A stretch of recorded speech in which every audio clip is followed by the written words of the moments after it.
Shalom à tous, j'aimerais vous partager une réflexion sur d'un côté Sukkot et la notion de victoire, et en particulier la victoire qui, on espère, sera la nôtre au plus vite. Il y a un midrash très étonnant qui compare les Arbat Aminim, donc les 4 espèces qu'on prend dans nos mains à Sukkot, cette mitzvah assez étrange où on prend 4 espèces végétales dans nos mains, qui compare ça à un trophée. Alors, de quoi le midrash parle?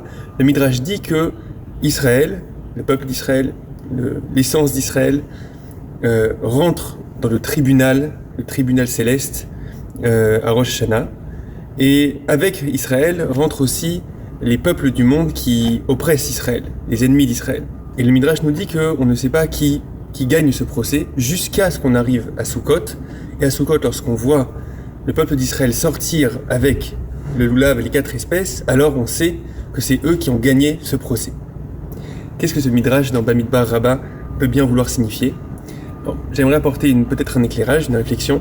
En réalité, on est en train de nous dire que le long processus qu'on fait entre Rosh Hashanah et Yom Kippour, c'est un processus finalement qui est un processus pour mériter d'être. C'est-à-dire que Rosh Hashanah, c'est le moment où on va justement construire notre volonté la plus profonde, notre volonté de réparation du monde, notre volonté de faire apparaître la royauté d'Hachem dans ce monde. À Yom Kippour, on arrive déjà à quelque chose qui est de l'ordre du perfectionnement de chacun, cette capacité à être aligné avec cette grande volonté-là, cette grande aspiration-là.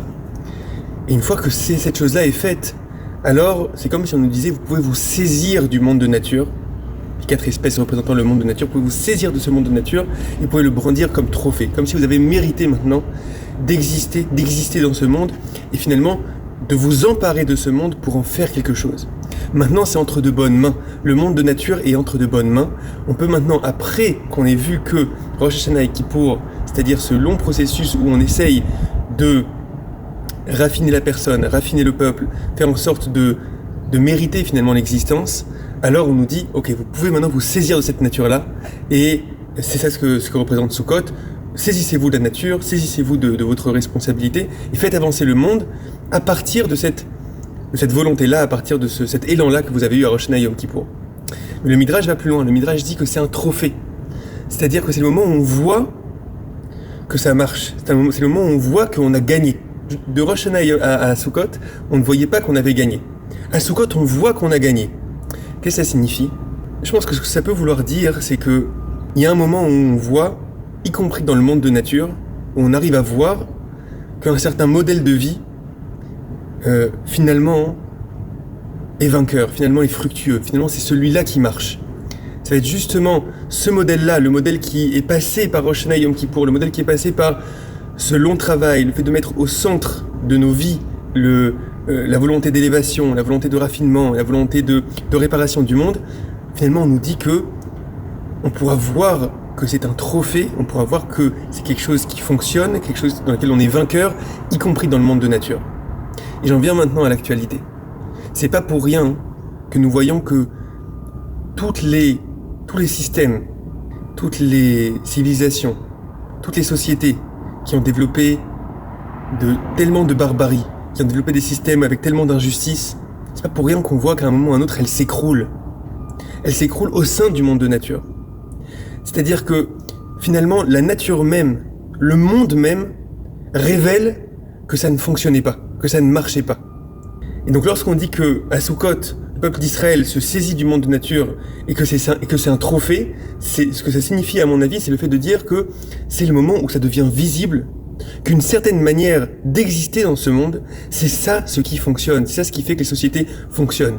Aujourd'hui, on est dans une guerre difficile, terrible, entre d'un côté le peuple d'Israël et de l'autre côté des systèmes radicaux, fanatiques, islamistes qui ont été capables des pires barbaries, qui ont été capables de terrorisme et d'une certaine manière, c'est pas pour rien qu'on voit que ces systèmes-là ne fonctionnent pas sur le plan militaire, ne fonctionnent pas, qu'on arrive à les vaincre, et on espère qu'on va continuer à réussir à les vaincre. Ça veut pas dire que c'est facile, ça veut pas dire que ça se fait du jour au lendemain, mais ça veut dire que sur la longue histoire, on voit que certaines sociétés finalement vont être capables de se saisir de ce monde-ci, et parce qu'elles sont qui elles sont, alors elles vont réussir le monde va leur réussir d'une certaine manière.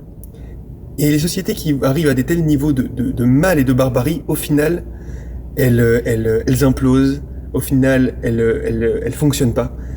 Il y a un verset qui dit Emet me'eretz titzmach, que la vérité sortira de la terre. C'est-à-dire que la terre même, la nature même, la vie même, finalement, fait apparaître le vrai. Et on voit ça aussi à titre individuel, on voit qu'est-ce que ça veut dire à l'âge de 70 ans, 80 ans, 90 ans, des gens qui ont vécu une vie qui était pleine de sens et pleine de bien.